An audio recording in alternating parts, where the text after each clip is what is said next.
If cost is holding you back from building a pond, I get it.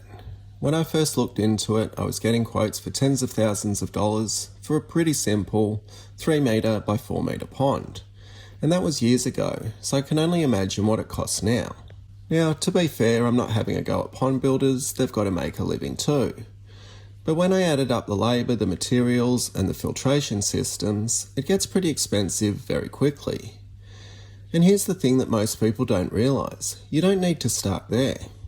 You can build a pretty simple pond for under $100, in a container, on a patio, so even if you're renting. And more importantly, you can use it to learn how ponds actually work. And if you don't already know me, my name is Kev, and my aim is to help people build and maintain a pond without spending a fortune. If that sounds like something that interests you, you might like to subscribe and visit my website, Ozponds.com. And just to be clear, I'm not a professional, I'm just a hobbyist who wanted a pond, couldn't justify the cost, and had to figure it out myself. And over time I realised something pretty important. Ponds definitely can get expensive, especially as they get bigger, but if you understand how they actually work, you can save yourself a lot of money and a lot of headaches. A really good example of this is Ian. He's part of the Ozponds community, and he converted an old pool into a pond. Originally, he wasn't planning to do it himself. He got quotes and tried to line up contractors. But one quote was through the roof, another company went bust, and the only other one just stopped replying. So he was left with a choice, either give up on the idea or figure it out himself. And that's where most people give up, because once you start looking into it, you're told you need all this equipment, you need big pumps and big filter systems, and the cost just starts stacking up really quickly. But what I've found is when you strip it right back, a pond's actually pretty simple. And this is the stuff that we started to help Ian figure out. It really comes down to a few things. You've got water moving through the system, you've got waste being carried with the water, and then you've got places for the waste to settle and be broken down or removed. That's basically it. And that's the foundation of pretty much every pond I built. And once Ian started understanding that, that's when things started to improve. He changed his pump setup, reworked his bog filter, started getting better clarity, less algae, not because he spent more money, but because he started to understand how the system actually worked. And you don't need to start by doing a pool to pond conversion. If you're on a tight budget, you can forget the big pond for a minute and build a simple pond in a container, something for under $100.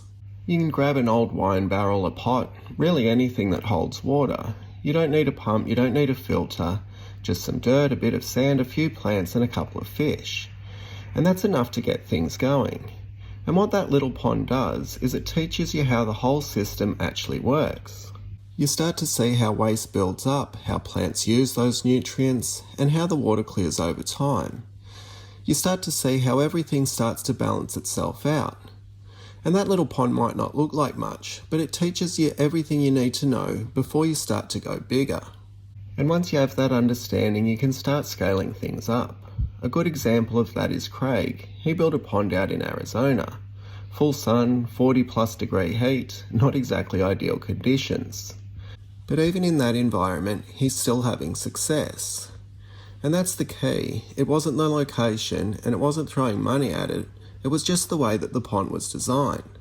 He understood how the system was going to work, and he built around that. So whether you're building something small in a container or a full-size pond in the ground, the same principles can apply. And once you understand them, you're not guessing anymore, and you're not relying on expensive fixers, contractors, or filter systems.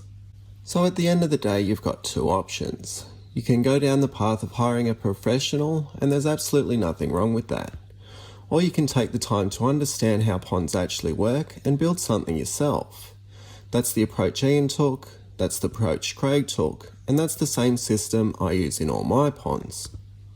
And I'm not saying it's the only way, and I'm not guaranteeing results, but if you understand the system, there's a really good chance you'll end up with something that you're heaps proud of and you actually enjoy. And that's the whole reason I started sharing this stuff in the first place. If you want to learn more about how I design my ponds, everything's on my website, Ozponds.com. You can find my step-by-step guide, which I call the Pond Formulas Blueprint. It's all the thinking about how I design my ponds. It's not really copying what I do, it's about understanding the logic so you can apply it to your own setup, no matter what size. But if you take nothing else from this video, remember it's okay to start small and learn as you go. I hope this was helpful along with the resources on the website. Thanks for watching. See ya.